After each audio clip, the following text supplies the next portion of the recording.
जी, नमस्कार आप सभी का। आज हम अपना कंटिन्यू करने जा रहे हैं nervous system which is about to finish. ठीक है? और जी, ये हमने अभी लास्ट डिस्कस किया जस्ट अभी थोड़ी देर पहले कि क्या-क्या लेयर्स होती हैं, ठीक है? नर्व ऐसे होती है, उसके अंदर एपिन्यूरम होती है, उसकी कवरिंग जो होती है फर्स्ट कवरिंग, इसके साथ ब्लड वेसल्स भी होती है। अच्छा, ये ब्लड वेसल वाला पॉइंट मैंने कल नहीं बताया था जानबूझ के, क्योंकि मेरे को पहले लेयर्स बतानी थी आपको। ये जो ब्लड वेसल्स होती है ना, ये क्या काम करती हैं, वहाँ पे ना अ, जो न्यूट्रिशंस हैं, उनको पहुँचाने का काम करती है, उनसे जो टॉक्सिन्स हैं, उनको ले जाने का काम भी कार्य भी ये करती हैं, हेल्प करती हैं। जैसे सीएसएफ का अपना एक काम होता था, ऐसे ही ये भी करती हैं, ठीक है? प्लीज़ मुझे कोई पहले बता दो कि मेरी आवाज़ आ रही है या नहीं आ रही? बोल के यस बताइएगा। मैम आ रही है। जी, थैंक यू पूनम जी। ठीक है? तो इस तरह से ये हमारी लेयर्स बनी होती है और इस लेयर के अंदर जो ब्लड वेसल्स कहाँ पाई जाएँगी, जब नर्व की पहली लेयर को कट करेंगे, हम देखेंगे एपिन्यूरम है। एपिन्यूरम और पेरिन्यूरम के बीच में हमें ब्लड वेसल्स मिलती हैं। इसलिए हम जब भी कभी कोई पॉइंट को प्रेस करते हैं, ज़्यादा प्रेस कर देंगे तो वहाँ पे नील आ जाता है, ब्रूसेस आ जाते हैं ना, वो इन्हीं की वजह से आता है। और कभी-कभी जब हम एक्यूप्रेशर में पॉइंट्स को दबाते हैं तो वहाँ पे असर भी होता है। ज़्यादा प्रेस करने पे हमें वहाँ पे निशान वगैरह भी दिखाई देते हैं। बहुत सारी चीज़ें हैं इसके अंदर, सिर्फ ब्लड वेसल का सिर्फ यही एक काम नहीं है, या ये सिर्फ देखने का, ये समझने का तरीका सिर्फ एक यही नहीं है, इसके अलावा भी है, ठीक है? पर मैं आपको बहुत ही छोटी-सी रूपरेखा में बता रही हूँ कि ऐसा देखने को या ऐसा एक्सपीरियंस करने को भी मिलता है, ठीक है? Next, nerves are categorised into 3 groups based on the directions. ये हम पढ़ चुके थे, एफरेंट, इफरेंट एंड मिक्स्ड। ये भी हम कंप्लीट कर चुके थे। 31 पेयर्स भी कंप्लीट कर चुके थे। 31 पेयर्स का जो रीजन है, ये बहुत इंपॉर्टेंट है। सिंपैथेटिक और पैरासिम्पैथेटिक को समझने के लिए बहुत इंपॉर्टेंट है, क्योंकि नेक्स्ट जो आज हम पढ़ने वाले हैं सिंपैथेटिक यानी कि ऑटोनॉमिक नर्वस सिस्टम, उसके अंदर ये सारी चीजें आएंगी। तो ये चार्ट अच्छे से बना लेना और बड़ा बड़ा खुला खुला बनाना। क्यों? अभी तो सिर्फ नंबर्स लिखे हैं। अभी जब हम सिंपैथेटिक और पैरासिम्पैथेटिक वाला पढ़ेंगे ना, ऑटोनॉमिक पढ़ेंगे, तो हर जगह पे कैसे कौन सी नर्व किधर को जा रही है और वो सिंपैथेटिक का क्या काम कर रही है और पैरासिम्पैथेटिक का क्या काम कर रही है, तो वो दोनों आएगा। ठीक है? तो ये अच्छा सा खुला खुला चार्ट बनाना, अभी तो रफ बनाना समझने के लिए, then make a big chart. Chart का मतलब क्या है? आप प्लेन पेपर भी ले लो, ब्लैंक, वो भी चलेगा, पर आपने उसको थोड़ा खुला खुला, ताकि आपको खुद को समझ आए, वो ज़्यादा बेहतर रहेगा, ठीक है? नहीं तो अगर इसकी जो है स्क्रीनशॉट लेके उसका आप नहीं तो प्रिंट आउट ले सकते हो, ठीक है? अगर नहीं ड्रॉ करना तो, ड्रॉ कर लोगे तो याद रहेगा कि कौन सी जगह पे क्या बनाना, ठीक है? फिर आते हैं क्रेनियल नर्व्स, ये भी मैंने आपको बताया था 12 होती हैं। इसमें मिक्स्ड मोटर, सेंसरी और मिक्स्ड तीनों पाई जाती हैं, और वहीं स्पाइनल कॉर्ड सिर्फ और सिर्फ मिक्स्ड होती हैं, ठीक है? No sensory, no pure sensory, no pure motor, mixed, ठीक है? ये मैंने आपको बताया था का जो ये रीजन है, इन रीजन्स को अच्छे से देख लीजिएगा ये कैसे है। ये रीजन नहीं वैसे जनरली आपसे पूछता, पर मैं आपको फिर भी आपकी अपनी बेसिक अंडरस्टैंडिंग के लिए समझा देती हूँ कि सेंटर ऑफ द ब्रेन की तरफ से निकलती है ज्यादातर ये नर्व्स, ठीक है? ये आपको नाम याद करने थे, इनके आगे का जो नर्व टाइप है ये वाला, ये सारा याद करना है। इसमें कुछ भी नहीं छोड़ना है, ये इंपॉर्टेंट है, यहाँ से क्वेश्चंस पूछे जाते हैं। मेजरली जो क्वेश्चन पूछते हैं वो आपसे इनका नाम दे देंगे, ठीक है? ये जो है, ये पूरी कैटेगरी का नाम दे देंगे आपको और कहेंगे ये कौन से नंबर की नर्व है, या तो ये पूछेगा या पूछेगा इस नंबर पे कौन सी नर्व है, ऐसे पूछेगा, ठीक है? तो जो आपको निमोनिक दिया गया है, आप उसके थ्रू कर सकते हो।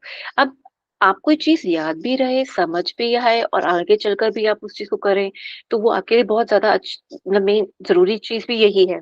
जब हम होम्योपैथिक में, आयुर्वेद में और जो फेशियल वगैरह करवाती हैं, जो लोग करवाते हैं पंचकर्म में, इन सब चीज़ों में ना इनका, इन नर्व्स का बहुत बड़ा रोल होता है। क्यों होता है? क्योंकि जब हम मसाज करते हैं या किसी भी तरह का कुछ भी ऑयलिंग या कोई पैक वगैरह कुछ यूज़ करते हैं, तो डायरेक्टली जो ब्लड वेसल्स का जो बताया था ना मैंने, वो एब्ज़ॉर्प्शन का काम कर रही हैं। तो वो चीज़ें वहाँ वहाँ उनको मिलती हैं, उनको, ठीक है? उनसे वो चीज़ें मिल रही हैं। प्लस जब हम ज़्यादा कुछ प्रेस करते हैं तो इन पे वो प्रेशर जाता है, ठीक है? ये भी फिर सक्रिय होती हैं। फिर अगेन अपना सिग्नल लाने का और ले जाने का, दोनों का कार्य करती हैं, ठीक है? तो ये सारी जो प्रक्रिया होती हैं, कौन सी नर्व को हम कहाँ दबाएँगे तो वो हमें क्या बताएगी, कई जगह पे आप थोड़ा-सा और इन डेप्थ पढ़ना शुरू जब आप करेंगे आयुर्वेद के साथ, तो आपको ये समझ आएगा कि आँखों के नीचे अगर गड्ढे हैं, तो क्यों हो रहे हैं? आँखों के पास अगर व्हाइट-व्हाइट अगर पैचेज़ आ रहे हैं, तो वो लीवर को डिनोट करते हैं। गर्दन के पीछे पैचेज़ हैं, तो वो क्यों किस चीज़ को डिनोट ज़्यादा करते हैं? फैटी लिवर को डिनोट करते हैं, किसको डिनोट करते हैं? तो वो बताता है। यहाँ इस एरिया में अगर कुछ ऐसा है, उस वो क्या डिनोट करता है? तो ये जब आप अपनी फर्दर स्टडीज़ के लिए, अपने खुद की सेल्फ स्टडीज़ के लिए जब करोगे एग्ज़ाम में ऐसा कुछ नहीं आने वाला। ये चीज़ें एग्ज़ाम में नहीं आएँगी। ये आपकी अपनी स्टडीज़ के लिए है। To understand more panchakarma, to understand more about the Ayurveda and the facial system जो फेशियल करवाते हैं लोग, जो पार्लर में जाके कॉस्मेटिक वाला जो करवाते हैं फेशियल, उसमें भी जो पॉइंट्स दबाए जाते हैं, क्यों वो पॉइंट्स असर करते हैं, ठीक है? क्यों इतना आराम और इतना रिलैक्सिंग फ़ील होता है। इसमें एक चीज़ और होती है, फिलहाल इसके अंदर वो चीज़ नहीं है और ना ही वो आपके कोर्स में भी है। वो है लिम्फेटिक सिस्टम का पार्ट, ठीक है? उसके कुछ लिम्फेटिक सिस्टम के कुछ जो कण कह लीजिए, उसके जोड़ कह लीजिए या कह लीजिए उसको क्या कहते हैं अ, जो पॉइंट्स हैं, वो यहाँ-यहाँ पाए जाते हैं। इसलिए जितनी भी फेशियल नर्व्स में जब हम क्या करते हैं, जब मसाज करते हैं, हम कभी भी नोटिस कीजिएगा वो पीछे की तरफ लेके जाएँगे और यहाँ हल्का-सा प्रेशर देते हैं। एक यहाँ प्रेशर देते हैं, ऐसे अलग-अलग जगहों के प्रेशर्स हैं वो। तो वो जो प्रेशर्स होते हैं, वो हेल्प करते हैं कि कोई भी डिटॉक्सिफिकेशन का काम है, उसे करो। ठीक है, अंडर आर्म्स में डिटॉक्सिफिकेशन का काम होता है जो लिम्फेटिक सिस्टम करती हैं। तो कहीं भी जो भी डिटॉक्सिफिकेशन वाला काम हो रहा है, कार्य हुआ है या नहीं हुआ है, उसे थोड़ा सक्रिय कर देती हैं उसको प्रेस करने से, ठीक है? लेकिन अगर सारी बातों की एक बात निकाली जाए, तो ब्रीदिंग ही है जो हर जगह टच होती है। जितना डीप ब्रीथ इन और ब्रीथ आउट आप करेंगे, वो इन सब चीज़ों से ऊपर है। उसमें इन सब चीज़ों की हमें नीड नहीं पड़ेगी। बट हम हालाँकि अभी जिस राह पे हैं या जिस पाथ पे अभी इस टाइम पे हम चल रहे हैं, वहाँ ये छोटी-छोटी चीज़ें हमारे लिए मैटर करती हैं, ठीक है? फिर आते हैं क्रेनियल नर्व्स का हमने देख लिया था, यहाँ पे एक छोटा-सा इसका बनाया हुआ इन्होंने न्यूमेरिक दिया हुआ है, only one of the 2 athletes felt very good, victorious and healthy. तो ये आपके लिए याद करने के लिए बड़ा अच्छा तरीका है क्योंकि क्वेश्चन यहाँ से बनकर आता है तो अपने मार्क्स आप बचा सकते हो, ठीक है? हर क्लास का आप समझ के चलिए कि आपके पास 2 नंबर आपके पक्के हो रहे हैं। तो किसी भी क्लास में से कभी भी 2 नंबर आ सकते हैं, ठीक है ना? हर क्लास आपके लिए इतनी इम्पोर्टेंट है। स्पाइनल कॉर्ड के बारे में हम पढ़ चुके हैं, एक बार इसको भी हल्का-सा एक स्पीड रीडिंग दे देते हैं। स्पाइनल कॉर्ड जो होती है एलोंगेटेड होती है, लंबी होती है, एक almost cylindrical part of the central nervous system होता है। Cylindrical part of nervous system से मतलब क्या हुआ? ब्रेन यहाँ आ गया और जो नीचे की जो कॉर्ड जा रही है वो सिलिंड्रिकल है, ठीक है? ये कहना चाह रहे हैं वो। Which is suspended in the vert suspended मतलब लटकी हुई है, कहाँ पे? वर्टेब्रल कैनाल के अंदर। कौन? जो मन के बने हुए हैं वर्टेब्रास हड्डियाँ जो हैं उसके अंदर से निकलती हुई जा रही हैं। वो जो हड्डियों के अंदर छेद था उसको हम क्या कहते हैं? फोरामिना, याद होगा आपको, कल बताया था। ठीक है? तो सराउंडेड बाय द मेनिंजेस मैंने आपको बताया था सेम पैटर्न ऑफ मेनिंजेस होता है। पहले होती है ड्यूरा, फिर एराक्नॉइड, देन होती है पाया। ठीक है? वही मेनिंजेस का सेम सीक्वेंस स्पाइनल कॉर्ड पे भी रिपीट होता है। ठीक है? एंड देन इसके इसके अंदर ही सीएसएफ पाया जाता है। सीएसएफ क्या काम करता है? वही काम करता है जो मैं आपको बताया, टॉक्सिन्स को निकालने का, मतलब जो अगर टॉक्सिन्स अंदर बने हैं उनको बाहर निकालने का काम करती है। और जो सीएसएफ होता है उसके अंदर न्यूट्रिएंट्स पहुँचाने का, अंदर तक पहुँचाने का कार्य यही करती है। तो वो जो कोरॉइड प्लेक्सस है ना, जो आपने क्वेश्चन पूछा भी था, मैं बार-बार याद दिला रही हूँ क्योंकि वो इम्पोर्टेंट चीज़ है। हो सकता है कि आपके सामने कोरॉइड प्लेक्सस मेरी नज़र में तो नहीं पूछेंगे, इट्स वेरी हेवी क्योंकि उसका एक प्रोसेस है, काफ़ी लंबा प्रोसेस है उसको समझने का। ठीक है? कि कैसे कोरॉइड प्लेक्सस से सीएसएफ बनता है। ठीक है? तो वो जो बन रहा होता है, बाहर जो थी नर्व्स के अंदर वो था ब्लड वेसल्स भी पाई जा रही थी, हमने अभी देखा। तो ये जो सीएसएफ बन के आ रहा है, उन ब्लड वेसल से ही निकल के जो मतलब उस ब्लड में से वो जो निकल के आ रहा है, कोरोनल प्लेक्सस की वजह से सीएसएफ बन रहा है। इसलिए वहाँ पे ब्लड वेसल्स पाई जा रही है। ठीक है? अभी क्लियर रहेगा ना? इसलिए जब हम मेरुदंड अपना सीधा रखते हैं, तो कोई भी चीज़ दबती नहीं, टेढ़ी नहीं होती और सारी नर्व्स बिल्कुल स्ट्रेट रहती हैं, हर चीज़ बिल्कुल स्ट्रेट रहती है। फिर इसी के अंदर हम ऐड ऑन क्या कर देते हैं, अपना अच्छा डीप ब्रीथ इन और ब्रीथ एक्सहेल का पैटर्न।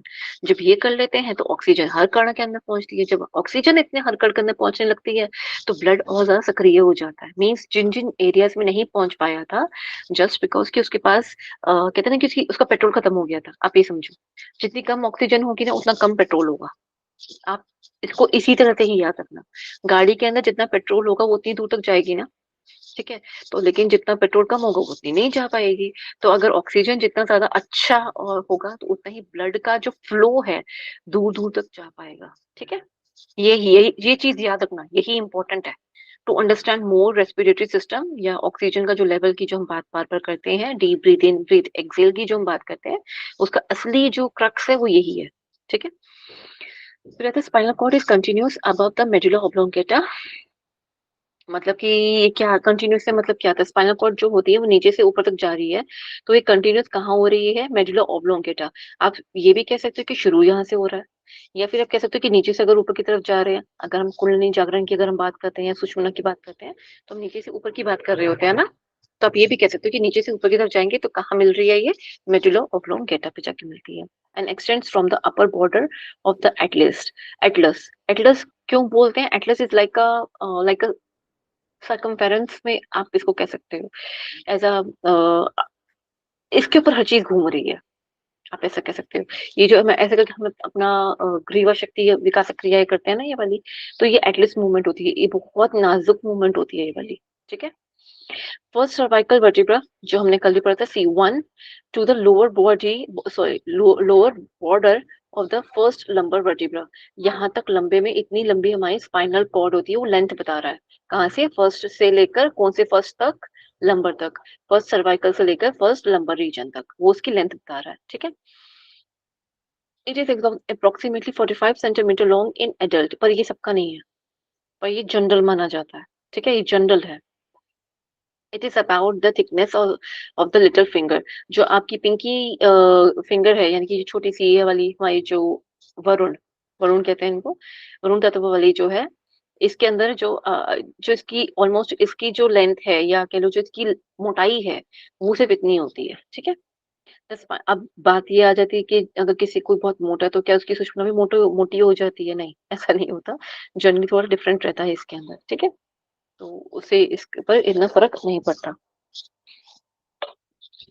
जो नॉर्मल आम आम जो किसी की रहती है ना, हम कहें कि एक नॉर्मल पर्सन के हिसाब से अगर हम कहें, तो जनरल अगेन मैं इस पे कहूंगी, कोई बहुत ज्यादा पतला हो गया तो उसकी सुषमा बहुत पतली हो जाती है, नहीं इतना फर्क नहीं आता, लेकिन हाँ टी जनरेशन में फर्क आता है, विद द एज तब फर्क आना शुरू हो जाता है। ठीक है। The spinal cord establish link between the brain and the rest of the body that we know. Nerves convey impulses. Impulse का मतलब यहाँ पर लिख लो करंट एक तरह से। ठीक है। इम्पल्सिस फ्रॉम द सिग्नल भी कह सकते हो, इसको इम्पल्सिस बोलते हैं क्योंकि करंट के बारे में मेजरली बात कर रहा होता है। From the brain to the various organs and the tissue descend through the spinal cord. किसके थ्रू नीचे जा रही होती है, स्पाइनल कॉर्ड के थ्रू ये हर जगह पे पहुंचती है। कौन से सिग्नल, जो ब्रेन से आ रहे होते हैं। ठीक है, ये हमारा स्पाइनल कॉर्ड लाने का ले जाने का कार्य करती है। सिमिलरली सेंसरी नर्व्स जो होती हैं from organ and tissues enter and pass upward in the spinal cord to the brain. Again ये सेम बात बोल रही है, एक एक बात को दोबारा रिपीट करने का अभी लॉजिक नहीं है, क्योंकि सेम चीज को इन्होंने बोला। ठीक है, कि ले जाने का भी काम कर रही है और देने का भी काम कर रही है। ठीक है। फिर ये डायग्राम है, इसको एक बार देख लीजिएगा, इसमें तो कुछ खास नहीं है, जो पढ़ाया जा चुका है वही चीज को रिपीट करा गया है। इन पर अगर इसमें देख लें कुछ एक्स्ट्रा है तो नहीं, कुछ छूट जाए डायग्राम के अंदर। सॉरी जी। नहीं, कुछ भी ऐसा नहीं है।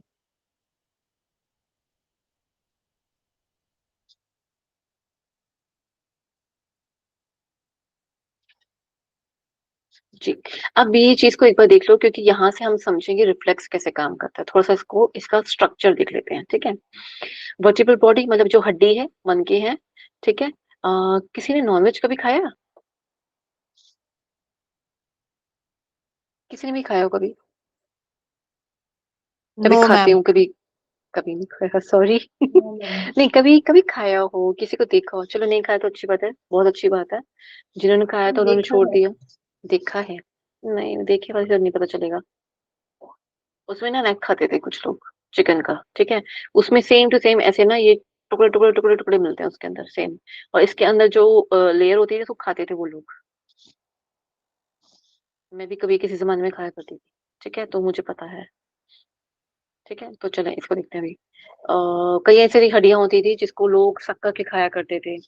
और अभी भी लोग खाते हैं, इवन जो मरीन एनिमल्स होते हैं उनको भी लोग ऐसे खाते हैं।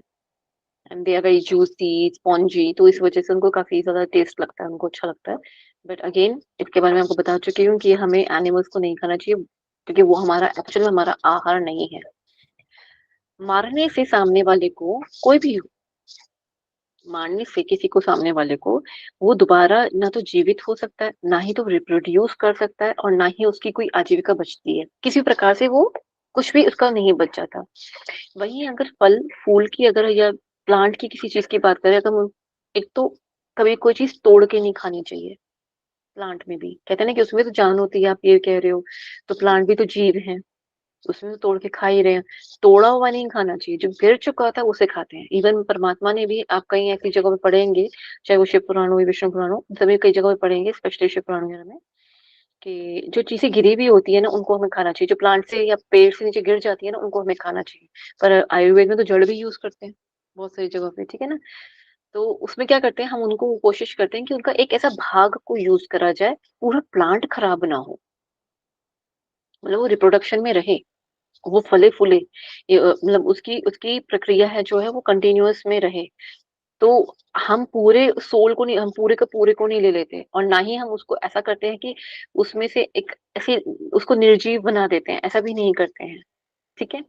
तो हम जब वो बिल्कुल एक ऐसे कगार पे चली जाती है जहां उसकी अब क्षमता खत्म हो चुकी है, तब हम उसको उसके साथ ऐसा करते हैं, ठीक है। अब इसका मतलब ये नहीं है कि जो बूढ़े जानवर है उसको मार के खा लिया जाए, या अगर हम मुर्गी है उसके अंडे खा लें, तो मुर्गी है वो तो बाद में और ज्यादा अंडे दे देगी, नहीं। लेकिन क्योंकि आपने एक तरह की भ्रूण हत्या कर दी वहां पे, भ्रूण हत्या से मतलब ये मैं बोलूंगी कि अंडे हैं, अंडे में से अभी बच्चा निकलना बाकी है, आपने उसको उसको मार के खा लिया है। तो आपने नहीं, जिन्होंने खाया, आई एम सॉरी। तो वो जो खा रहे हैं उसमें भी अगेन वो जीव की हत्या कर रहे हैं, और जीव की हत्या से अगेन जो प्रताड़नाएं होती हैं वो बॉडी के अंदर जाती ही जाती हैं, और उसको निकालना इतना आसान नहीं होता, ठीक है। उसको निकालना बिल्कुल भी आसान नहीं होता। जितनी भी प्रताड़नाएं खाई हुई होती हैं वो बॉडी के अंदर समा जाती हैं।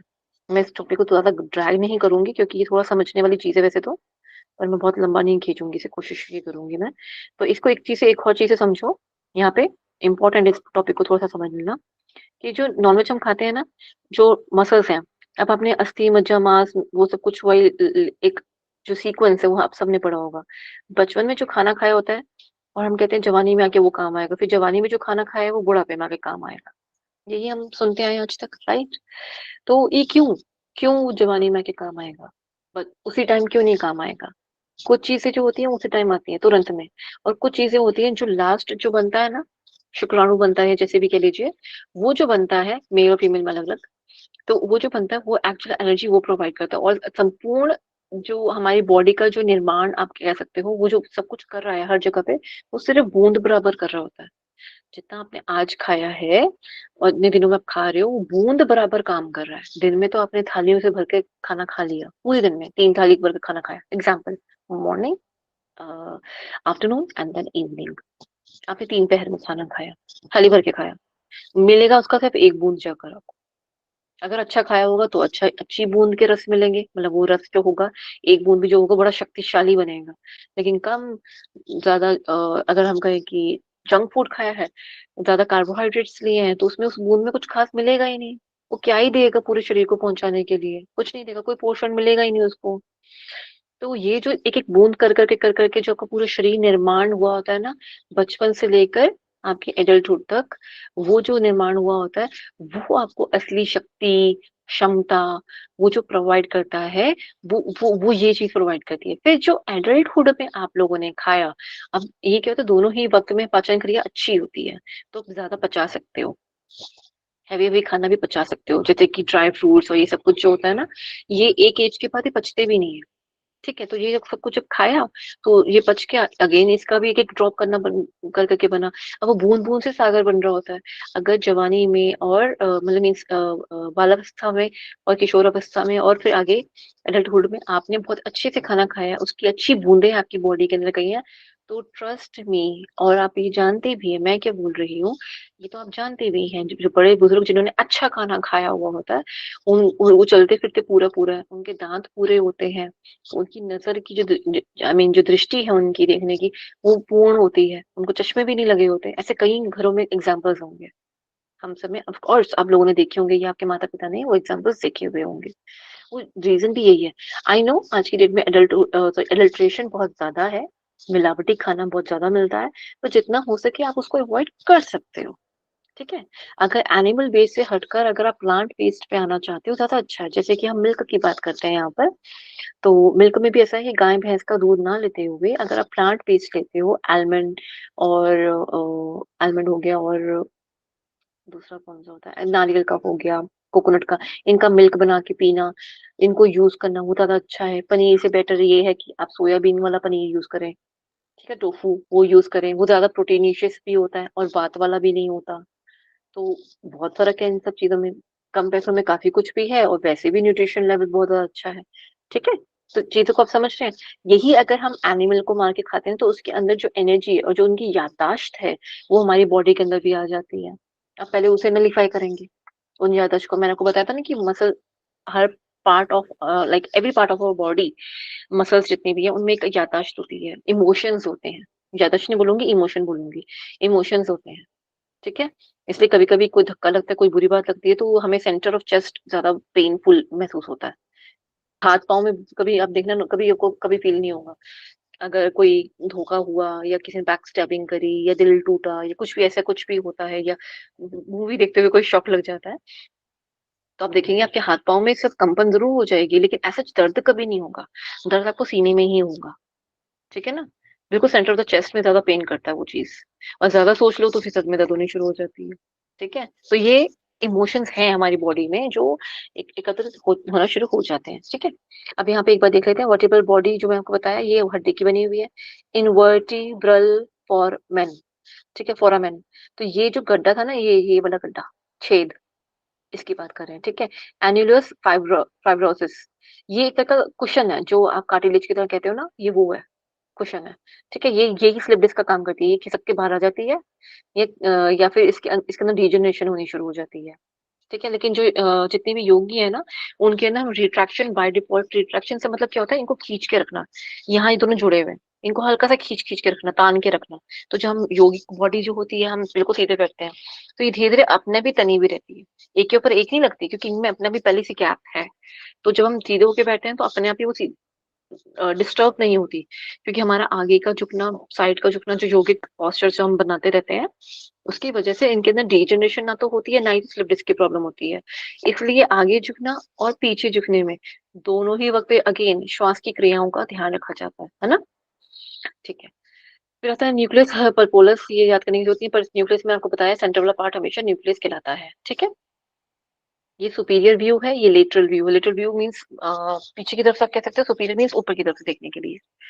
ठीक है, ये इस तरह से मन के आपस में डिजाइन हुए हुए हैं, ऐसे सेट हुए होते हैं। इसी में से मान लीजिए, जो ये वाला ब्लू वाला भाग है, ये मान लीजिए इस तरह की तरफ ऐसे कुछ बाहर की तरफ आ गया, तो उसे हम कहेंगे फ्लिप डिस्क हो जाना, एक तरह से। ठीक है, तो और कभी कभी नर्व्स इसके अंदर फंस भी जाती है, वो निकलती नहीं है इतनी आसानी से।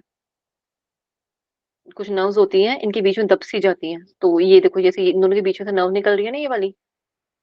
ठीक है ना, ये नर्व फंस जाती है, इनके बीच में दबाव ज्यादा आ जाता है, तो ये पैरों में पूरा sciatica का पेन हो गया, या वैसे ही एक जनरल पेन हो गया, कईयों में तो पैरालिसिस भी प्रॉब्लम भी आ जाती है इसकी वजह से। ठीक है, ये देखिए डिस्क मैंने आपको बताया था ना भी, ये कार्टिलेज की बनी हुई होती है। तो चंद्र प्रभावती होती है ना, जो हम आयुर्वेदिक मेडिसिन है, चंद्र प्रभावती, वो हेल्प करती है इन सब चीजों को डीजनरेट होने से बचाती है। ठीक है, नर्व रूट हो गया। नर्व रूट से मतलब क्या हो गया, ये जहां से निकल रही है, स्पाइनल कॉर्ड का जो भाग है ना, ये यहाँ से शुरू हो रही है, उसका जो अग्र भाग है मतलब, वो यहाँ से हो रहा है। ठीक है, एंड तो हमारी हाथ वगैरह में हो जाके होती है ये। ठीक है ना, और ये स्पाइनल कॉर्ड है, दुश्मना जा रही है यहाँ से। ठीक है, मैंने जिस ये तो हम पूरा मैंने आपको क्लियर कर ही दिया है, ये वाला भाग। ठीक है, इसमें कोई ऐसी चीज है, ये स्पाइनल कॉर्ड है। देखिए ये ऊपर से बटरफ्लाई का शेप दिख रही है आपको, ऑरेंज के ऊपर, ऐसा लग रहा है बटरफ्लाई हो। Yes ma'am. हाँ जी, हाँ जी। तो यही चीज होती है, इसी इसी के अंदर ही आपकी कंडक्शन पूरी इसी में समाहित होती है। ठीक है, अभी पढ़ेंगे इसी चीज को ही पढ़ेंगे। ठीक है, बाकी इन्होंने 3 लेयर बता दी हुई है, पोजीशन बता दिया, पोस्टीरियर एमस ये आपके समझने की चीज नहीं है, ज्यादा हो जाएगा। एंटीरियर एमस ये भी ज्यादा हो जाएगा। हम्म,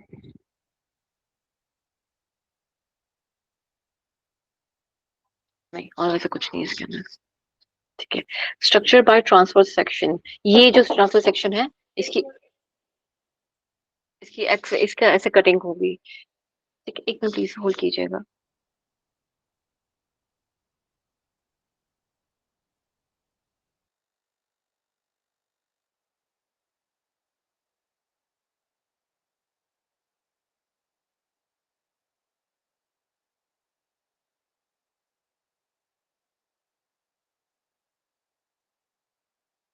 सॉरी, मेरी आवाज ठीक है अभी? बताना पड़ेगा, मैसेज मत कीजिएगा। Yes, ma'am. Thank you. Yes, जी, ma'am. ठीक है। Thank you. तो ये ट्रांसफर सेक्शन निकाला हुआ इन्होंने हमारे लिए ताकि हमें वो इसकी कंडक्शन समझ आ सके। अब ये कंडक्शन समझना इंपॉर्टेंट है। स्पाइनल नर्व्स तो निकल गई, चलो ठीक है, अपना काम कर रही है चार, अब काम कैसे कर रही है, वो कंडक्शन जो हो रही है वो कैसे स्टिमुलस आ रहा है जा रहा है, वो समझना जरूरी है। अब ये जो पूरा बनाया है ना, ये सिर्फ और सिर्फ समझने के लिए, इसको याद नहीं करना आपने, और ना ही एग्जाम में ऐसे पूछा जाता है। ठीक है,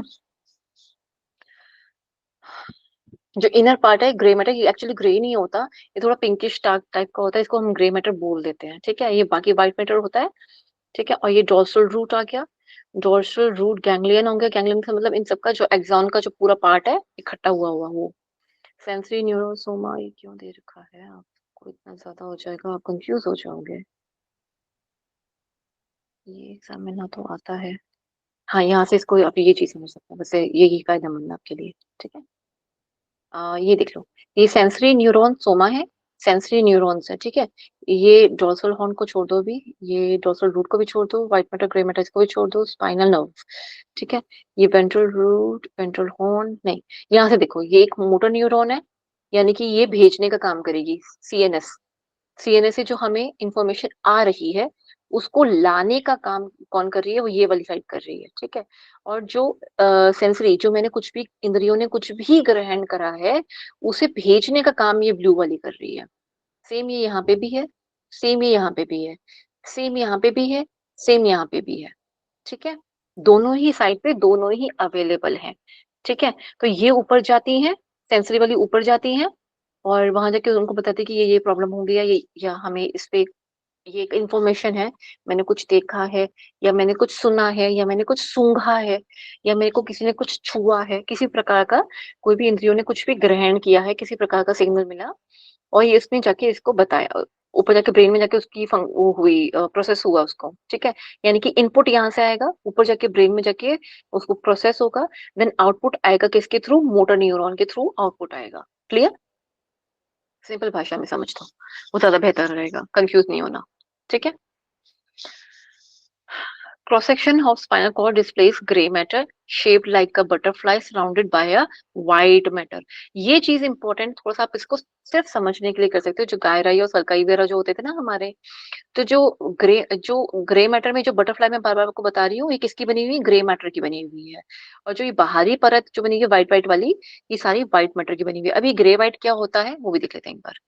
ठीक है, ये जो ग्रे मैटर है consist of ponds, four projections and forms the core mainly containing neurons and the cells of the CNS. यानी कि जो ये ग्रे मैटर में क्या क्या मिलेगा हमें, इस ग्रे मैटर में एक तो चार प्रोजेक्शंस होती है, चार प्रोजेक्शन मीन्स इसके चार निकले हुए ना बटरफ्लाई के, ऊपर से दो निकले हुए हैं, फिर नीचे से दो निकले हुए हैं। पहली, दूसरी, तीसरी, चौथी, इसको प्रोजेक्शंस बोला हुआ है। प्रोसेस, एक्सटेंशन, कुछ भी कह सकते हो, एक ही बात है। ठीक है, जो आपका दिल करे, ये इसके भाग निकले हुए हैं, सींग निकले हुए हैं, पैर निकले हुए हैं, कुछ भी जो कहना कह लो। ठीक है, तो ये हॉर्न्स इन्होंने यहाँ पे सींग बोल दिए, देख लो हमारी तरह ही है ये भी। ठीक है, and forms the core mainly containing neurons. ये एक बिल्कुल इसका ऐसा भाग बनाते हैं, इसकी असली जान बना देते हैं, इसकी असली जान है ये एक्चुअल में। ठीक है, इसमें क्या है, इसके अंदर न्यूरॉन्स पाए जाते हैं, न्यूरॉन्स। ठीक है, ये याद रखिएगा, neurons and the cells. Cells कौन से, न्यूरोग्लियल सेल्स। ठीक है। वो सेल्स पाए जाते हैं ऑफ द CNS यानी कि सेंट्रल नर्वस सिस्टम के जितने भी न्यूरॉन्स हैं, जितने भी उनके ऊपर लगे हुए सेल्स हैं, न्यूरोग्लियल सेल्स हैं, और भी बहुत सारे सेल्स हैं उसके न्यूरोग्लियल सेल्स के टाइप्स हैं बहुत सारे। वो आपको नहीं करवाएगा क्योंकि कोर्स में नहीं है, तो कंफ्यूज मत हो जाना, ठीक है। कंफ्यूज क्या मतलब, बस समझ लो कि वो भी है, ऐसा नहीं है कि सब एक ही टाइप का होता है, उसके अंदर के भी अग्र और बहुत सारे भाग आते हैं, ठीक है।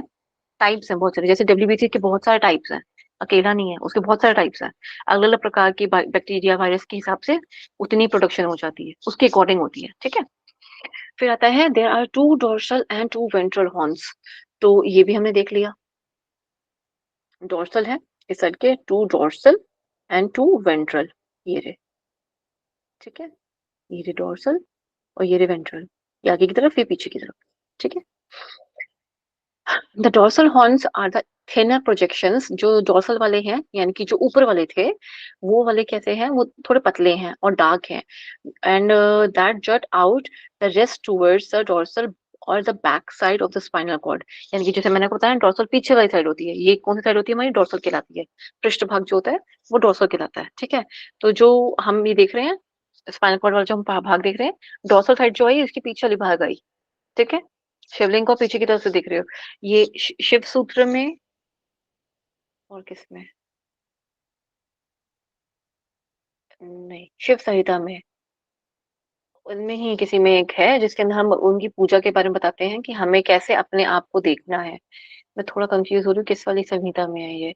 तो उसके पीछे से हम हमें जो पूजा करनी है या हमने अपने आप को जो कैसे देखना है, श्वेत श्वेताश्वर उपनिषद में है, ठीक है। हमने पीछे से बैठ के हमने समझना है, जैसे कि हम पीछे से मतलब यहाँ बैठ के मैं शिवलिंग का बैक साइड देख रही हूँ, फ्रंट साइड नहीं, जहाँ पे अशोक सुंदरी की जो जगह होती है जहाँ से मेन वाटर नीचे जाता है वो वाली जगह नहीं, उनकी बैक साइड वाली जगह से हम उनको देख रहे हैं।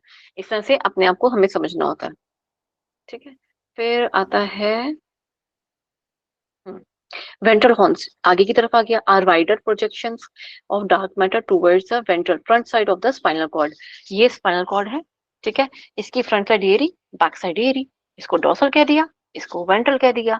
इसके दो मोटे प्रोजेक्शन, इसके दो पतले प्रोजेक्शंस, क्योंकि इसने बाहर की तरफ काम करना था, इसने अंदर की अंदरूनी तौर पे काम करना था, यानी कि आप ये समझ लो अंदरूनी जगह पे जगह ज्यादा है इसलिए ये ज्यादा मोटे हैं, बाहरी तौर पे सिर्फ एक स्किन की लेयर आ जाती है इसलिए इसके पास जगह थोड़ी कम है इसलिए थोड़े पतले हैं, आप ऐसे याद कर सकते हो, ठीक है। फिर आते हैं the branches coming off on the back end और the dorsal sides of the spinal cord are called the dorsal roots. Simple सी बात है, जहां से वो जो चीज जगह निकल रही है उसको डोर्सल रूट कह दिया उन्होंने। They contain the axons of sensory neurons returning to the spinal cord. इस जगह पे डोर्सल से एक्सॉन निकल रहे हैं, लिख लीजिए ये वाली चीज को लिख लीजिएगा। डोर्सल रूट में क्या हो रहा है, यहाँ पे एक्सॉन, सॉरी, एक्सॉन्स निकलते हैं यहाँ से of sensory neurons. Sensory neuron जो है उनका एक्सॉन यहाँ पाया जाता है, सेंसरी न्यूरॉन का एक्सॉन यहाँ पाया जाता है, कहाँ, डोर्सल वाले में, पीछे वाले में। यहाँ सेंसरी है मतलब बैक साइड पे सेंसरी है, तभी तो किसी के छूने पे, हवा पे या वैसे भी हमें बहुत जल्दी पता चल जाता है। आपने कई बार नोटिस करा होगा कि कोई दूर भी अगर कोई जानवर अगर आ रहा है, sometimes you can feel it, आपके आसपास नहीं है, अगर कोई आपको देख भी रहा है तिरछी निगाहों से तो आपको पता चल जाता है कि वो हमें देख रहा है, जबकि आपने उसको नहीं देखा अभी तक, लेकिन हमें सेंस हो जाती है। हमें वो जो कहते हैं ना कि हमारे ऑरा में जो चीजें आनी शुरू हो जाती है वो यहीं से आनी शुरू हो जाती है, ठीक है। तो ये जो डोर्सल साइड किस अब याद रहेगा शायद आपको इस चीज से भी, कि सेंसरी साइड जो है हमारी एक्सॉन की, सेंसरी न्यूरॉन की एक्सॉन साइड कहाँ आती है, डोर्सल साइड पे आती है, ठीक है।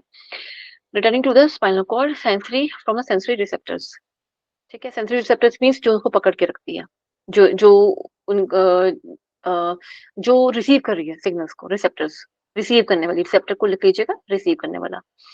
Near the spinal cord they are bulges called dorsal root ganglia. ये गैंग्लिया जो है गैंग है, लिखो, डोर्सल रूट यानी कि गैंग है, किसकी गैंग है, सेंसरी रिसेप्टर्स की, एक्सॉन्स की, इनकी गैंग है बस, ठीक है। They contain the cell bodies of the neurons head back to the spinal cord. ये जो चीजें होती हैं, ये सारी जो बनाई हुई है, ये गैंग्लिया जो है, ये कहाँ लेकर जा रहा है, सेल बॉडीज की, जो सेल बॉडीज है न्यूरॉन की, उनको दोबारा से स्पाइनल कॉर्ड की तरफ लेके जा रहा है। ये देखिए, पहले ये सेंसरी रिसेप्टर्स का सब कुछ आ गए थे यहाँ पर, इस वाले जो ब्लू वाला भाग है, यहाँ पे सेंसरी आ गए, ये डोर्सल साइड है, सेंसरी रिसेप्टर्स यहाँ पे थे, सॉरी सेंसरी न्यूरॉन्स यहाँ पे थे, इनके रिसेप्टर्स यहाँ पे लगे हुए हैं। ये छोटा सा बल्ज जो निकला हुआ है इसी को गैंग्लियन कहा है इन्होंने, गैंग है इनकी, ठीक है। यहीं से ये निकले और डोर्सल रूट्स के रास्ते से अंदर आके यहाँ समाहित हो गए। कहाँ आके समाहित हुए? ग्रे मैटर के अंदर। ग्रे मैटर के अंदर क्यों समाहित हो गए? क्योंकि ये मेन कोर एरिया है। कोर एरिया से मतलब क्या हुआ? यही ऊपर लेके जाएगा आपकी सारी इंफॉर्मेशन ब्रेन के पास, यानी कि सीएनएस में। मेन ब्रेन बोलेंगे, सीएनएस का पार्ट तो स्पाइनल कॉर्ड भी है, तो ये ऊपर लेके जाएगा। अभी यहाँ तक क्लियर है या नहीं है, वरना मैं दोबारा रिपीट करूँ?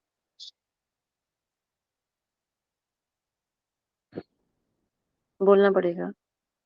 एक बार और बता दें मैम। क्या कौन सा पार्ट बताना है? जो अभी तक बताया था वो वाला या इनकी कनेक्शन वाला? कनेक्शन वाला बता दीजिए। कनेक्शन वाला, ठीक है। ये जो ब्लू वाला, आप सिर्फ ब्लू वाली तार को देखिए, थोड़ा जूम करते हैं हम। हम्म,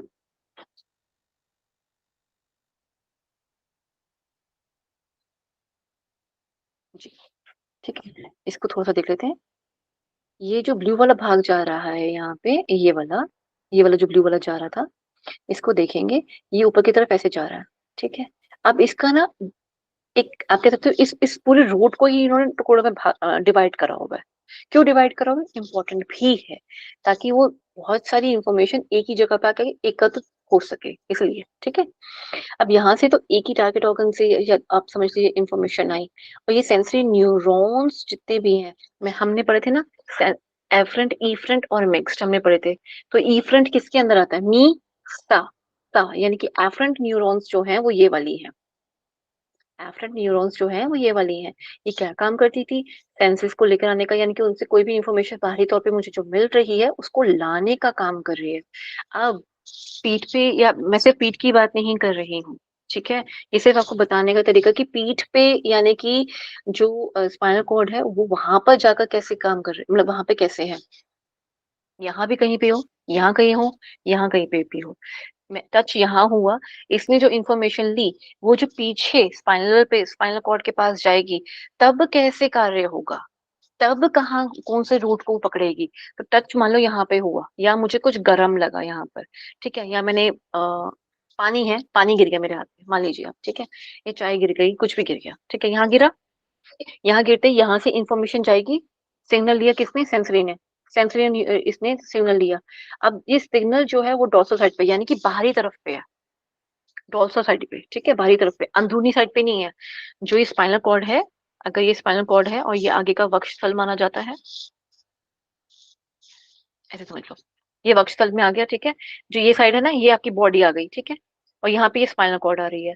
अब जो इसकी भाग में जो पीछे वाली साइड पे ना, ऐसे जो पीछे वाली साइड है, ठीक है, ये वाली जो भाग की वाली साइड है ना, ये वाली साइड, यहाँ आप समझिए कि यहाँ से ये इंफॉर्मेशन लाने का काम कर रही है, और जो अंदर वाला भाग है ना, अंदरूनी भाग है, ये वाला काम करता है ऊपर ले जाने का, ठीक है। उसी को इन्होंने बस, उस पार्ट को या उस पाथ को इन्होंने डिवाइड कर दिया। यहाँ काफी सारी, बहुत सारी गैंग्लियन है, मतलब गैंग है, जैसे मैंने आपको बताया। किसका गैंग है? सेंसरी न्यूरॉन्स का गैंग है यहाँ पर, ठीक है। फिर डोर्सल रूट, रूट इसलिए कहा है क्योंकि ये उसका रास्ता है जहां से वो निकल के आ रही है, ठीक है, ये मतलब वापसी, सॉरी, यहाँ पे जा रही हैं, ठीक है। और यहाँ जाके ये इंफॉर्मेशन देंगी, किसको देंगी? ग्रे मैटर को। ग्रे मैटर क्या करेगा? ग्रे मैटर के पास इंफॉर्मेशन आ गई, अब यहाँ इसके बीच में ना एक्सचेंज होता है इंफॉर्मेशन का, इन दोनों के बीच में, ग्रे मैटर के बीच में। तो इस मोटर ने ले लिया फटाफट से और ऊपर जाके दे दिया। ये जो, ये वाला नहीं देगा, वैसे वैसे ये वाला देगा, ये वाला जाएगा, ये फटाफट से ऊपर जाएगा, ब्रेन के पास जाएगा, और यहाँ से इंफॉर्मेशन लाके इस वाले को देगा, और ये जाके टारगेट ऑर्गन पे जाके काम करेगी, ठीक है। ये ऐसे गई इंफॉर्मेशन, मान लीजिए ये गई शूट आउट ऊपर सीएनएस पे गई, ठीक है। अब जो कुछ भी इंफॉर्मेशन लाके देनी करनी होगी वो यहाँ मोटर न्यूरॉन पे आ गई। अगर इंटरनल पे काम, सॉरी, एक्सटर्नल पे काम करना है, इंटरनल पे काम करना है, कैसे करना है उसके ऊपर डिपेंड करता है, इसलिए दोनों साइड पे ही अवेलेबल है ये अ, ये जो भाग है ना, इसको ना बीच में ऐसे आप ऐसे रेखांकित कर सकते हो, ठीक है। जो ब्लू ब्लू साइड है ना, वो बाहरी तौर पर है, हवा वाली की तरफ आप समझ लो, ठीक है, दीवार वाली तरफ। और जो ये दोनों साइड है ना, ये वक्षस्थल की तरफ आ रही है, अंदर। दोनों रेड वाली जो है ना, वो अंदर की तरफ आ रही है, ये है, ठीक है। जितनी दोनों है ना, और ब्लू ब्लू वाली जो है, वो दोनों यहाँ पे ये निकल रही है, लेफ्ट और राइट की, ये लेफ्ट की और राइट की, ऐसे। और जो अंदर वाली है, जहाँ मोटर न्यूरॉन्स है, वो अंदर की तरफ आ रही है, ठीक है। इसका 3D स्ट्रक्चर नहीं है प्रॉपर्ली, तो शायद इसलिए आपको कंफ्यूजन ज्यादा हो रही होगी। ये अंदर की तरफ आ रही है दोनों की दोनों, लेफ्ट और राइट की, ठीक है। कहाँ कहाँ किस जगह पे कैसे टारगेट ऑर्गन पे काम करना है उसकी वजह से, ठीक है। अभी बताओ, अभी कुछ क्लियर हुआ? नहीं हुआ तो मैं अटकूंगी यहीं पर ही, मैं नहीं समझाऊंगी आगे, डोंट वरी, हम आगे नहीं जाएंगे। हम इसको इससे लेके समझ लो, ठीक है। अब जो यहाँ से निकल रही है ये ब्लू वाली निकल रही है ऐसे, और जो अंदर वाली साइड पे आ रही है यानी कि जो चेस्ट रीजन पे आती है, जो पेट की तरफ आ रही है, जो शरीर के अंदर जा रही है, ये शरीर के बाहर वाली साइड समझ लीजिए। इसको हम जो स्पाइनल कॉर्ड को हम टच कर लेते हैं ना, वर्टिब्रल को हम टच कर रहे हैं, स्पाइनल कॉर्ड को नहीं, वर्टिब्रल कॉलम को हम टच करते हैं, ये वो वाली साइड आ रही है, डोर्सल, ठीक है। आपकी तरफ मैंने करा इसको। अब जो अंदरूनी साइड पे आ रही है, जो शरीर के अंदर तक का भाग है, वो यहाँ पे रेड वाली निकल रही है, ठीक है। अभी क्लियर हुई ये वाली बात यहाँ पे? Some people's videos are paused. किसी को प्रॉब्लम आ रही है क्या इसमें? वीडियो में है वैसे? वीडियो तो क्लियर है मैम। ओके, अभी ये वाला कॉन्सेप्ट क्लियर हुआ? हाँ थोड़ा बहुत हुआ है Yes, बट ma'am. अगर नॉट नहीं एकदम। थोड़ा क्लियर बहुत हुआ ही हम आया है दोबारा समझ। समझेंगे। हाँ देखो, अगर नहीं क्लियर हुआ हम दोबारा समझेंगे इस चीज को।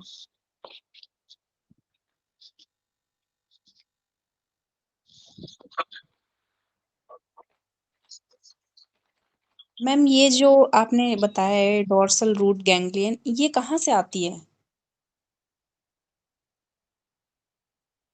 हमारे शरीर में जो स्पाइनल नर्व्स हैं, ये वाली जो यहाँ वाली होती है ना, हमारे हाथ वाली, यहाँ से जो जा रही है वापसी, वो, ये दिखेगा ही नहीं, दिख नहीं रहा, वरना मैं स्पेस करके दिखा रही थी, इसमें दिख नहीं रहा। नहीं नहीं, ओके मैम, समझ गया। नहीं नहीं समझे आप लोग, इसलिए थोड़ा ये समझ शायद रहे हैं दिख मैडम, थोड़ा थोड़ा। आप, ये शायद दिख जाए। ये वाइट दिख रहा है आपको? व्हाइट लाइंस दिख रही है आप सबको? ये व्हाइट लाइन है यहाँ पे लगाई हुई, यस मैम। दिख रही है? ये समझो कि ये ब्लू वाली लाइंस है, व्हाइट लाइंस को आप समझो ब्लू वाली है, जो कि बाहर की तरफ है। आप सभी अपनी पीठ पे हाथ लगाइए, अपने स्पाइनल कॉर्ड पे हाथ लगाइए।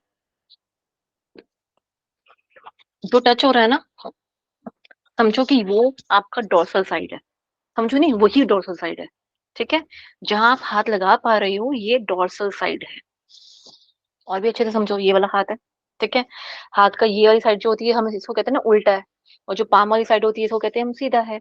तो ये वाले जो भाग आता है, ये हमारा शरीर के अंदर का भाग है, और ये वाला जो है शरीर के बाहर वाला भाग आता है, ठीक है, उल्टा वाला भाग है। जो पीछे अगर हम टच करेंगे इस वाले भाग को, तो आपका हाथ तो यहीं तो जाएगा ना, ये वाली जगह तो आपका हाथ जाएगा ही नहीं, आप टच भी नहीं कर सकते, है या नहीं? पहले बताएं हाँ या ना। Yes ma'am. राइट, यहाँ होती है मोटर न्यूरॉन, ठीक है।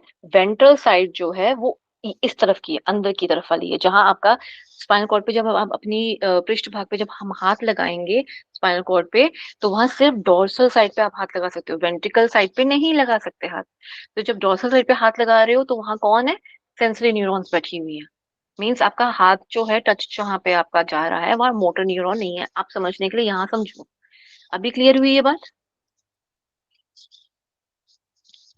Yes yes ma'am. Ma'am. Okay, good, ठीक है। तभी समझ आएगा, वरना ये कंडक्शन समझ ही नहीं आएगी। कंडक्शन समझना जरूरी है। अब मैं हम आगे मूव कर सकते हैं, अगर आपको ये पॉइंट क्लियर हो गया ना, आगे और पीछे का भाग का बात क्लियर हो गई, फिर तो ये रूट को छोड़ दो। ये रूट बस अंदर ही जा रहा है और कुछ नहीं है ना। आपसे ये पूछेगा ये क्या है, ना आपसे पूछेगा गैंग्लियन क्या है, ना पूछेगा रूट क्या है। वो ये सब कुछ कुछ नहीं पूछने वाला। ये आपकी अपनी समझ के लिए, ठीक है। ये तो हमने पढ़ लिया सारा। ये लास्ट लाइन ये शायद पढ़ी थी हमने ना, देखिए वहां ले गई थी डायग्राम पे। The branches coming of on the front or the ventral side are called ventral roots. They contain the axons of motor neurons. Axons दोनों ही साइड पे हैं, देखिए, axons of sensory, ठीक है, axons of sensory है यहाँ पर, ठीक है। यानी कि सेंसरी नर्व का, यानी कि इफरेंट नर्व का, एफरेंट सॉरी, एफरेंट नर्व का एक्सॉन वाला पार्ट, पूरा पार्ट होता था यहाँ मोटा सा गोला गोला होता था, लंबी सी पूंछ जा रही होती थी, यहाँ टीलोडेंड्रिया होते थे। जो एक्सॉन वाला भाग है ये किसका है? ये सेंसरी नर्व वाला। सेंसरी नर्व वाला कौन सी थी? एफरेंट वाली थी। इसका जो ये वाला भाग है, इसको जब हमने इसकी जो कलेक्शन है या इसका जो ये वाला भाग है, ये कहाँ आ रहा है? डोर्सल साइड पे आ रहा है। ठीक है, न्यूरॉन बहुत लंबा होता है, इसका ऊपर वाला भाग मिलेगा ऊपर जाके अंदर, ब्रेन के अंदर जाके मिलेगा। ठीक है, या इसलिए स्पाइनल जो नर्व सेल होते हैं बहुत लंबे लंबे सेल होते हैं ये वाले। ठीक है, काफी लंबे सेल होते हैं ये वाले। और जब ये मोटर की बात हो रही है, मोटर न्यूरॉन आ गया, यानी कि इफ्रंट न्यूरॉन जो है, जो कि अंदरूनी साइड पे मिलेगा, अंदरूनी साइड पे मिलेगा, जहां आपका हाथ नहीं जाता, आप टच भी नहीं कर सकते हो, वो वाली साइड समझेंगे हम उसे, वेंट्रल साइड पे है वो। उसकी भी सिर्फ एक्सॉन वाला पार्ट ही वहां पाया जाएगा। ठीक है, अभी क्लियर? धीरे धीरे और क्लियर हो जाएगा, एक बार आप खुद भी पढ़ोगे ना। और अगर नहीं समझ आएगा कल फिर रिपीट कर दूंगी, डोंट वरी, जाएंगे कहीं नहीं। नहीं कुछ क्लियर हुआ वहीं के वहीं क्लियर करने की कोशिश, पूरा प्रयास करेंगे। एक बार फिर खुद से एक बार देखना, डायग्राम धीरे धीरे खुद बना के देखना एक बार। मैं कोशिश करूंगी 3D में अगर मुझे मिल जाता है ना आपके लिए कोई मूवेबल जो पिक्चर्स होती हैं, चाहे वो GIF हो या कुछ हो, मैं कोशिश करूँ वो करूंगी वो आपको सेंड कर दूं, उससे आपको काफी ज्यादा एकदम से लगेगा कि हाँ समझ आ गया। ठीक है, अच्छा, the white matter consist of a collection of axons permitting communication it conduct. ठीक है, व्हाइट मैटर के अंदर क्या हो रहा है, जो आपस में एक दूसरे के कम्युनिकेशन ये लोग कर सकते हैं ना, उनको परमिट करता है कि अब हम अब आप लोग कम्युनिकेट कर सकते हो। ये जो व्हाइट वाला भाग है ना, ये इनको अलाउ कर रहा है कि हाँ आप अपनी कंडक्शन कर लो, अपनी कम्युनिकेशन कर लो। जब किसी के शरीर में जो हम सोचते हैं या जो हम कर रहे हैं या सुना उस पर प्रॉपरली एक्ट ना कर पाना, वो इसी की गड़बड़ी होती है। ठीक है, चलो, ठीक है, तो axon permitting communication it conduct process. Process करना मीन्स समझना उस बात को कि हो क्या रहा है। प्रोसेस करते हैं ना, जो भी इंफॉर्मेशन इनपुट आता है पहले उसे फिर से प्रोसेस करेंगे, देन आउटपुट दे पाते हैं। फिर एंड नर्व सिग्नल्स जो मैंने बताया, आउटपुट। ठीक है, इनपुट आया, प्रोसेस हुआ, आउटपुट। ठीक है, up and down the spinal cord. Up and down से मतलब क्या हो गया? अप लेके गया सिग्नल, यानी कि इनपुट लेके गया, डाउन मतलब आउटपुट लेकर आया है। ठीक है, करना क्या है? ठीक है, down the spinal cord by ascending and descending tracts. ये तो सिंपल है, इसी की बात को आगे बता रहा है। The tracts are responsible for carrying sensory and motor stimuli. Stimuli आपको पहले बताते थे, स्टिमुलस होता है, थ्रेशोल्ड होता है, एक तरह का कहते पिंच करना एक तरह से किसी चीज के लिए, जागरूकता देना, वो स्टिमुलस मीन्स। ठीक है, या सिग्नल्स को कह सकते हो, सिग्नल्स भी लिख सकते हो आप। ठीक है, ये क्या करता है? रिस्पॉन्सिबल होता है carrying sensory and motor stimuli. Stimuli मतलब अगेन मैं जो आपको बताया, जो सिग्नल्स हैं, जो पहले एक तो भेजने का काम करा, फिर वहां से क्या सिग्नल आया कि आपको करना कैसे है, चलना है, दौड़ना है, बैठना है, सुनना है बात को ध्यान से, और या वहां से वॉकआउट कर लेना है कि मुझे तो बात पसंद ही नहीं आ रही, मैं जा रहा हूँ, बाय। ठीक है, जैसे कई बच्चों को शायद लेक्चर में प्रॉब्लम आ रही हो कि नहीं मैम समझ नहीं आ रहा, प्लीज दोबारा से उसी को रिपीट करो। और मैं कह रही हूँ एक बार खुद से एक बार देख लो, नहीं तो मैं कल दोबारा रिपीट करा दूंगी, डोंट वरी, कहीं नहीं जाएंगे हम। जब तक नहीं समझ आएगा will be stick over there only. ठीक है, हम आगे नहीं बढ़ेंगे, एक बार खुद से लेकिन देखना। ठीक है, नहीं तो लेक्चर को एक बार दोबारा देखना, उससे पहले ये होगा, लेक्चर देखने से पहले तो मैं ये कहूंगी कि आप पहले खुद से एक बार देखना। ठीक है, क्लियर हो जाएगा, डोंट वरी। फिर स्टिमुलस आता है, ले जाने का, भेजने का सिग्नल जो है वो काम कर रहा है। Periphery, periphery means peripheral nervous system पे। पेरीफेरी का मतलब एक और क्या था? बाहरी तौर पे, इन सारी जगह पहुंचाने का। सिर्फ ब्रेन और स्पाइनल कॉर्ड पे पहुंचाने का काम नहीं कर रहा, बाहर भी पहुंचाने का काम कर रहा है। ठीक है, फंक्शंस क्या होते हैं स्पाइनल कॉर्ड के? कंट्रोल करता है बॉडी मूवमेंट्स एंड फंक्शंस को, विच वी ऑल नो। आगे इसमें लिखते हैं brain and to the other body parts. It also direct, direct करता है किसको? ऑटोनॉमिक यानी कि इनवॉलंटरी फंक्शंस को, like breathing, heart rate, breathing rate, heartbeat, as well as ball and bladder functions. Um, ये सब कुछ यहीं से गवर्न होता है। मैं आपको एक छोटा सा और एग्जांपल देती हूँ। जितनी भी माताएं हैं जिन्होंने बच्चों को जन्म दिया है, जिनका सी सेक्शन हुआ है, जिनको पता है, जिनका तो या तो खुद हुआ होगा या तो उन्होंने देखा होगा, उनको इंजेक्शन कहाँ लगता है? किसी को पता है? Ma'am lower spine. Lower spine, exactly. Spine में क्यों? ताकि वो नर्व्स को वो बेहोशी का इंजेक्शन दे देते हैं, नर्व्स को देते हैं वो बेहोशी का इंजेक्शन, आपको नहीं दे रहे। ठीक है, वो सिर्फ नर्व्स को देते हैं कि आप लोग शांत रहें, ना तो ले जाने का काम करें ना तो कुछ देने का काम करें। उनको सिर्फ शांत करते हैं, उनके आसपास एक सेंसेशन ऐसी बिठा देते हैं जिससे उनको पेन नहीं होती, क्योंकि वो पेन रिसेप्टर्स का काम जो होता है ना, कार्य होता है, उसको ले जाने का छोड़ने का काम नहीं करते हैं। ठीक है, पेन के मामले में।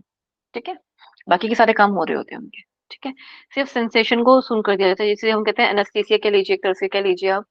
तो वो एक बेसिक, या कहें कि सी सेक्शन के लिए ये वाला एक एनेस्थीसिया है। ठीक है, आप ऐसा कह सकते हो। ठीक है, ऐसा ही कई जगहों पे होता है, किडनी के केस में हो, बाउल सिंड्रोम के केस में हो, किसी को अगर कोलाइटिस की प्रॉब्लम हो तो उसके केस में ऐसा करा जाता है। ब्रीदिंग के केस में या हार्ट बीट के केस में होता है ना, आपने कई बार नोटिस करा होगा कि हम पीठ पे ज्यादा मारते हैं। नहीं तो अगर हार्ट की प्रॉब्लम होती है तो हम आगे से पंप करते हैं, लेकिन कभी कभी जब खांसी की बात आती है या खांसी की प्रॉब्लम आती है तो हम आगे से नहीं करते, यूं नहीं करते, पीछे की तरफ करते हैं। पीछे से करने से क्या होता है कि एक तो हम जब जग देते हैं ना, तो कुछ अटका हुआ तो वो तो नीचे गिर ही जाता है, प्लस थोड़ा सा नर्व को भी हम थोड़ा शांत करते हैं उससे, कि ज्यादा मत बताओ कि मतलब वहां कुछ अटक गया है या कुछ हो गया है। Because if you start constrict, यानी कि अगर आप ज्यादा एक्ट या रिएक्ट करोगे तो ये खाना नीचे या तो नहीं जा पाएगा, या ज्यादा खांसी होती रहेगी, या वहां खाना अटक जाएगा। ठीक है, तो इसलिए उसको भी एक शांत करने का तरीका होता है। ठीक है, जब छोटा बच्चा होता है, इन्फेंट होता है, हम कहते हैं कि उसको, उसका जो पीठ वाला भाग है, यानी कि जो ऊपर वक्षस्थल वाला भाग है, हम कहते हैं यहाँ पे सहलाओ। तो एक्चुअली यहाँ नहीं, वो कहते हैं उसको यहाँ नहीं करना चाहिए, थोड़ा सा नीचे, वक्षस्थल से थोड़ा सा नीचे, लंबर रीजन वाला जो एरिया होता है ना, वक्षस्थल प्लस लंबर रीजन होता है ना, उस पे सहलाना होता है बच्चे के लिए। उसे जल्दी डाइजेस्ट भी होता है, क्योंकि यहाँ आपका जो स्टमक का जो भाग है, डाइजेशन का जो भाग है, उसको हम धीरे धीरे सहलाते हैं ना, फटाफट एक तो खाना नीचे उतर जाता है, लिक्विड होता है उनको तो वैसे भी खाना, इन्फेंट्स का, यानी कि जो शिशु होते हैं, उनका जो खाना होता है वो लिक्विड फॉर्म होता है, वो नीचे चला भी जाता है और तुरंत डाइजेस्ट भी होता है, इसलिए बच्चों को बहुत जल्दी डिकार आ जाता है। हमें नहीं आएगा इतनी जल्दी, जितनी जल्दी बच्चों को, छोटे जो बच्चे होते हैं, शिशु होते हैं, जो एक बहुत ही बाल्यावस्था में होते हैं, उनकी बात कर रही हूँ। ठीक है, अच्छा, पेरिफेरल हो गया। हाँ जी, report senses to the brain, report करता है, रिपोर्ट से मतलब क्या हो गया, बताना, सिग्नल्स को लेके जाने का काम करते हैं। ठीक है, और ये पेन वाली बात आ गई, जो भी पेन आपको बताया कि जो ये पेन रिसेप्टर्स को यहाँ पे थोड़ा नम्न कर देते हैं जब डिलीवरी का टाइम आता है। तो डिलीवरी के केसेस में अगर किसी का सी सेक्शन हो रहा है, या फिर किसी को भी किसी भी प्रकार का कोई ऑपरेशन करना होता है, हम उस एरिया में जनरली हम उस लोकल एनेस्थीसिया देते हैं। लोकल एनेस्थीसिया क्या होता है, किसी पर्टिकुलर पार्ट पे दे देना। जैसे कि अगर किसी ने डेंटिस्ट के पास गए हैं, तो पूरे शरीर थोड़ी ना सुन कर देते हैं हम, ये पूरे शरीर में एनेस्थीसिया नहीं देते, होल एनेस्थीसिया नहीं देते, उसमें पार्ट में देते हैं। ठीक है, तो वो उसके कहते हैं लोकल, लोकल एनेस्थीसिया। लोकल मतलब ये नहीं कि जो बाजार में लोकल शॉप पे मिलता हो, वो वाला लोकल नहीं होता। लोकल का मतलब होता है उस पर्टिकुलर, सिर्फ उस जनरलाइज्ड ऑर्गनी सिस्टम को थोड़ा वो करना। ठीक है, जैसे कि माउथ में होता है, ट्राइजर्मिनल नर्व पे, डेंटिस्ट नर्व पे हम देते हैं ना इंजेक्शन, इसीलिए। ठीक है, वो लोकल एनेस्थीसिया कहलाया जाए। लेकिन किसी की सर्जरी वगैरह होती है तो पूरी फुल बॉडी को सुन करा जाता है। जनरली आई थिंक बहुत कम ऐसी सर्जरीज हैं जिसके अंदर पूरी फुल बॉडी को नहीं करा जाता होगा। कोई छोटी सर्जरी हो तो बहुत बात अलग है, कोई बहुत ही छोटी सर्जरी हो तो। अच्छा, मैनेज रिफ्लेक्सेस, रिफ्लेक्सेस से मतलब यही होता है कि कोई चीज आई है, उसके पास का क्या जवाब है, उसको रिफ्लेक्स कहते हैं। ठीक है, spinal cord control some reflexes, यही मैंने आपको बताई थी बात, इसी की ही वजह से स्पाइनल कॉर्ड को सेंट्रल नर्वस सिस्टम में रखा गया है। Always always always remember this, ये चीज आई एम टेलिंग यू, बहुत सारे मेडिकल स्टूडेंट्स को भी नहीं पता होती थी पहले के टाइम पे। अब तो बहुत अच्छे टीचर्स हैं हर जगह पे, ऑनलाइन पढ़ते भी बच्चे। पहले के टाइम पे बच्चों को ये बात नहीं पता होती थी। ठीक है, उनको ये रीजन नहीं पता होता था कि स्पाइनल कॉर्ड ब्रेन का पार्ट क्यों है, और इसको क्यों सेंट्रल नर्वस सिस्टम में स्पाइनल कॉर्ड को रखा गया है। मतलब उसमें भी तो देखा जाए, स्पाइन ब्रेन का ही एक एक्सटेंशन है ना स्पाइनल कॉर्ड, फिर उससे आगे एक्सटेंशन निकल रही हैं। तो स्पाइनल कॉर्ड को ही क्यों रखा, पूरे को रखते पेरिफेरल के अंदर, स्पाइनल कॉर्ड को नहीं रखना चाहिए था। अगर हम एक नॉर्मल तरीके से समझें कि स्पाइनल कॉर्ड को क्यों रखा सेंट्रल नर्वस सिस्टम के अंदर, वो कौन सा खुद से कुछ कर लेता है। ठीक है, वो भी तो एक एक्सटेंशन ही है, जैसे बाकी की स्पाइनल जो निकल रही है बाहर, 31 पेयर निकल रहे हैं, ऐसे स्पाइनल कॉर्ड निकल रहा है ब्रेन से। अगर हम लॉजिक को समझने को, लॉजिकली हम इस चीज को सोचे तो बहुत जगहों पे बहुत बच्चों को इसका कॉन्सेप्ट क्लियर नहीं होता था। एंड ऑफ कोर्स जो बच्चे अच्छे होते हैं पढ़ाई में, उनको पता होता था। ठीक है, तो ये आप लोगों को पता होना चाहिए, बीइंग यौगिक आपको इतनी एनाटॉमी के बारे में इतना क्लियर होना चाहिए, ठीक है। और ये इसलिए भी होता है, यही से मैंने आपको बताया अभी तक, ये रिफ्लेक्सेस ऐसे बना के रखता है जो एकदम से तुरंत जी, ये याददाश्त होती है एक तरह से, आप समझो। जो स्पाइनल रिफ्लेक्सेस वो होते हैं जो आपकी स्पाइन के अंदर, यानी कि आपकी जो नर्व के अंदर, लिख लीजिएगा चाहे बात को, जो नर्व के अंदर जो याददाश्त बनी हुई बहुत सालों की, बहुत सालों की। जैसे कि मेरे को हमेशा की ये एग्जांपल याद आता है, तो मैं हमेशा यही बताती हूँ। डिफेंस में जितने भी हमारे जवान हैं या हमारी महिलाएं हैं जो वहां लड़ते हैं, आप कभी भी देखेंगे वो सुस्त नहीं होते। उनको ये पता होता है किसी ने अगर कुछ करा तो तुरंत उनका रिएक्शन आता है। इतने माइक्रो लेवल पे, यानी कि फ्रैक्शन ऑफ सेकंड्स के अंदर वो जवाब देते हैं, फ्रैक्शन ऑफ सेकंड्स के अंदर, जब हाथ पांव की बात आती है तो, ठीक है ना। वो इसी वजह से दे पाते हैं। और ये गवर्न कह लीजिए एक तरह से, कहाँ से हो रहा है गवर्न से, मतलब ये हो गया कि या एक तो याददाश्त का मैंने आपको बताया था, एमिगडाला काम करता है, लिम्बिक सिस्टम काम करता है, मैंने बार बार बताया भी आपको ये बात। तो वो जो ये काम कर रहा है, ये कार्य जो कर रहा है, इसके अंदर का जो भाग है, ये जब इसके अंदर जा रहा है, तो इसको ये हेल्प कर रहा है स्पाइनल नर्व्स के अंदर उस याददाश्त को बनाए रखने का कार्य कर रहा है। लेकिन ये सिर्फ तभी होगा जब प्रोलॉन्ग पीरियड तक उस चीज को बनाए रखोगे, सिर्फ तभी होगा। ऐसे नहीं, एक दो दिन में आदत नहीं बनती है कभी भी, ये वही आदतें हैं एक तरह से, आप समझ लो, ठीक है। इनवॉलेंट्री स्पॉन्टेनियस मूवमेंट्स होती हैं। इनवॉलेंट्री होती है मीन्स बिना बताए, बिना पूछे वाली। इसके अंदर एक तो ये वाली होती है, जैसे कि मैंने आपको बताया हार्ट बीट करे वाली, ये सब कुछ, ठीक है, विदाउट इन्वॉल्विंग द ब्रेन। और एक जो आपको मारने वाली बताई, ठीक है। For example, your spinal cord manages patellar reflex, involuntarily moving your leg when someone taps your shin in a certain spot। जो ये चेक करते हैं ना, जितने भी हमारे जो बोन्स को चेक करते हैं कि इसमें मूवमेंट है या नहीं है, तो उस पर हल्का सा ऐसे बजा के देखते हैं वो, ऐसे ना, आगे की तरफ। नीज है, जैसे कि ये नीज है, ठीक है, ये नहीं है, मान लीजिए यहाँ पे नहीं है, और ये आगे वाला अग्रभाग है, तो यहाँ हल्का सा बजा के देखेंगे तो ऐसे पैर उठेगा, अचानक से पैर उठेगा, ठीक है। तो ये जो करके देखते हैं, ये हमारा स्पाइनल रिफ्लेक्स के अंदर आता है, ठीक है। वो चेक करेगी यहाँ पे नर्व काम कर रही है कि नहीं कर रही। विड्रॉल रिस्पॉन्सेस मीन्स अपने आप को वहां से दूर कर लेना। Touching something hot and withdrawing the hand means किसी चीज को उससे अपने आप को दूर कर लेने का कार्य भी यही करते हैं। ये बस इसका समझा रखा है, which is very beautifully it has been explained, ठीक है। ये जो है, पहले ये इंफॉर्मेशन लेकर आया, ठीक है, रेड वाले के पास ऐसे गया, इंफॉर्मेशन लेकर आया, ठीक है। फिर इसने इंफॉर्मेशन यहाँ पे इकट्ठी करी आपस में, ओके, इसने आपस में इकट्ठी करी, आपस में बात करी, सब कुछ करा, और इसने इंफॉर्मेशन लाके यहाँ इसको दे दी, ठीक है। अब यहाँ एक बार देख लेते हैं, जो यहाँ यहाँ ना एक तो इन्होंने गलती करी है, ये गलती आप सुधार लीजिएगा अपने अकॉर्डिंगली, ठीक है। ई फ्रंट जो है, मी यानी कि मोटर न्यूरॉन यहाँ पे ब्लू में दिखाई है, जबकि पहले वाले डायग्राम में ब्लू से हमें कौन सी दिखाई थी, सेंसरी यानी कि एफ्रंट दिखाई हुई थी। यहाँ इन्होंने बस उल्टा कर दिया, आप इसको उल्टा कर लीजिएगा, रेड की जगह ब्लू कर लो, ब्लू की जगह रेड कर लो, आपको समझ आ जाएगा पूरा का पूरा, ठीक है। अगर यहाँ ये जो है ना, इन दोनों के बीच में अगर कनेक्शन बन गया तो ये ब्रेन के पास नहीं जा रहा, लेकिन अगर ये कनेक्शन ऊपर तक लेके चला गया तो ये ब्रेन के पास जा रहा है, ठीक है। ये सिर्फ स्पाइनल रिफ्लेक्स को समझाया इन्होंने, ये वाला जो समझाया ना, स्पाइनल रिफ्लेक्स को समझाया। अगर ये ऊपर जाता है तो ये प्रॉपर रिफ्लेक्स जो होते हैं हमारे, ये उनको समझा रहा है, जिसके अंदर ब्रेन में जाएगा, ब्रेन भी इन्वॉल्व होगा, एंड देन उसके अकॉर्डिंग एक्शन करा जा रहा है, ठीक है ना, उसमें ये होता है। आई थिंक खत्म, यस, ये वाला पार्ट आपका आज का खत्म हो गया, बधाइयाँ हो। ऑटोनॉमिक नर्वस सिस्टम रह गया।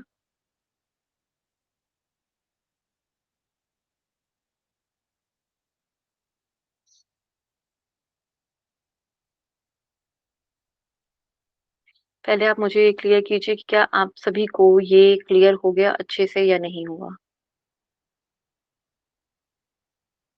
अच्छे से तो नहीं हुआ है, कल बताएंगे, पूछेंगे कुछ बचेगा तो आज। अच्छा, कहाँ दिक्कत आ रही है, मैं प्रयास करूंगी कि आपको उस लेवल की कुछ जीआईएफ को सेंड करने के लिए, so that you can learn और अंडरस्टैंड।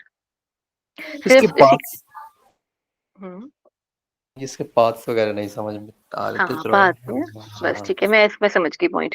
एक्चुअली मैं ड्रॉ नहीं कर पा रही थी, इस वजह से मैं आपको बता रही हूँ ना कि मेरी डिवाइसेस में काफी प्रॉब्लम आ रही है।